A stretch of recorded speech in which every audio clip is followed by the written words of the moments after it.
and all that. I had, however, conceived no intention of appropriating myself the privilege of criticising Burns' writings and character, or of anticipating on the province of a biographer, conscious indeed of my own inability to do justice to such a subject. I should have continued wholly silent had misrepresentations and calumny been less industrious. But with a regard to truth, I offer to the public a few at least of these observations which an intimate acquaintance with Burns and the frequent opportunities I have had of observing equally his happy qualities and his failings for several years past have enabled me to communicate. There was a lad was born in Kyle whose creative soul was to become a battleground between the language of his heart and the language of his head. In the beginning were the words of Mr. John Murdoch. I was engaged by Mr. Burness and 4 of his neighbours to teach, and accordingly began to teach at the little school in Alloway. The method of payment is interesting. 5 of my neighbours to board me by turns and to pay me a certain salary at the end of each year, provided my quarterly payments did not amount to that sum. In the beginning was the word, and the word was father. My father was a farmer upon the Carrick border, and carefully he bred me in decency and order. He bade me play a manly part, though I had ne'er a farthing, for without an honest manly heart, nae man is worth regarding, My thanks, sir, to the great honour that you have paid me by permitting me to avail myself to the hospitality of your argillaceous fabric. It is an honour in which I am deeply conscious and will not lightly disregard, concomitant as it is to the executing of my tutorial task to the zenith of my abilities. As to the respective abilities of Gilbert and Robert, it is verging on the premature to postulate a definite opinion. However, Gilbert has all the potential of being a scholar par excellence. They have both made rapid progress in writing and a tolerable progress in reading. I have attempted to teach them a little church music. Robert's ear in particular is remarkably dull and voice untunable, so it has taken me some time to get them to distinguish one tune from another. Will you join us in something to eat, Mr. Murdoch? I would be indebted to you, sir. I felt my appetite had completely left me, and now I am vigorously aware of a prodigious craving for sustenance. Excuse me, please.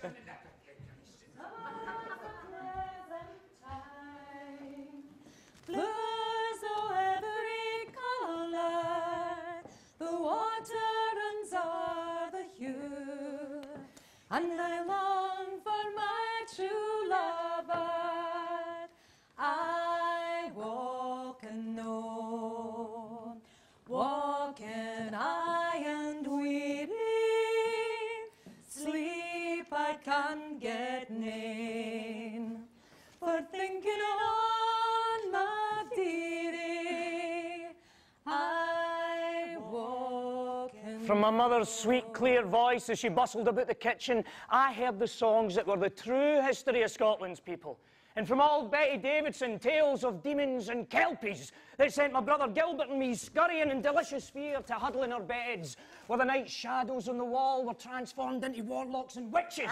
And every creaking, groaning rafter heralded the approach of old Nick himself. Oh, thou whatever titles suit thee, old horny Satan, Nick or Clutie. Oh, in yon cavern grim and sooty, closed under hatches, spurges about the brun-stained cootie to scud poor wretches. Hear me, old hangy, for a wee, and let poor damned bodies be.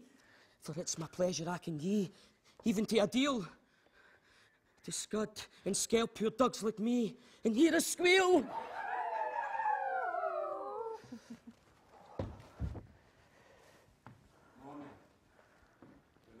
Shivering into the biting greyness of an elephant, limbs throbbing, heat racing, unnamed griefs and unremitting drudgery. Even the birds and beasts of this benighted country were as prisoners, prisoners to the poverty of spirit that trapped us all behind a cage of discomfort and pain. Books, the key to freedom.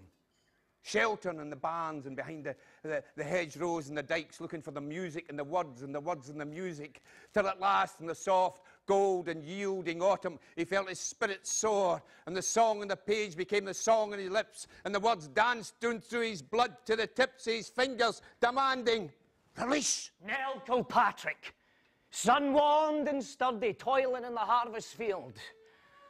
Oh, and she was ripe for the harvesting. Will you give me my loof back, Rab? Are you going to spear my future? I can do more than that for you. Can you do what Willie Gourley did for me? Oh. What can he do that I can't do? He wrote me a poem. Willie Gourley! For my own part, I had neither the thought nor the inclination to turn poet until I fell heartily in love, at which point poetry and song were, in a manner, the spontaneous language of my heart.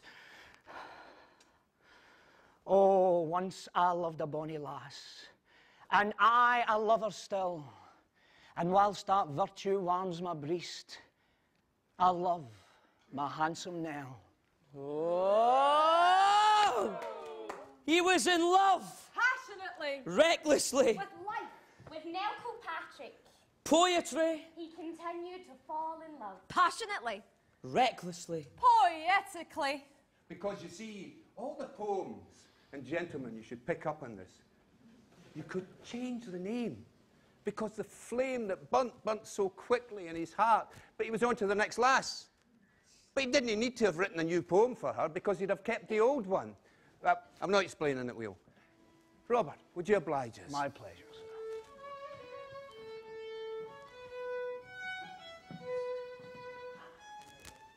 Can I ask your name, madam? Bernadette. Once I loved a bonny lass, and I love her still, and whilst that virtue warms my breast, I'll love my Bernadette.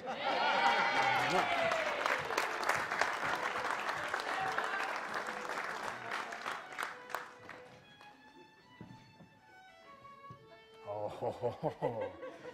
May I ask your name, madam? Molly Rennie. Molly. Thou art a queen, Molly, we thy subjects before thee.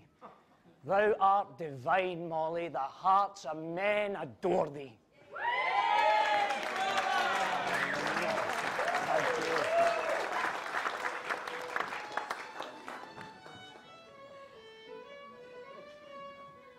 Your turn, may I ask your name, madam?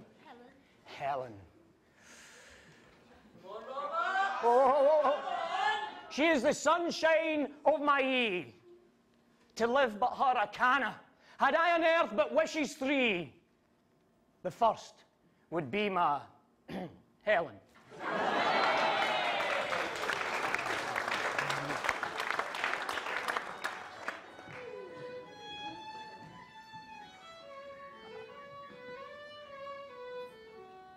May I ask your name, madam? Liz. Thine be the volumes, Liz fair, and weigh them, tack the poet's prayer.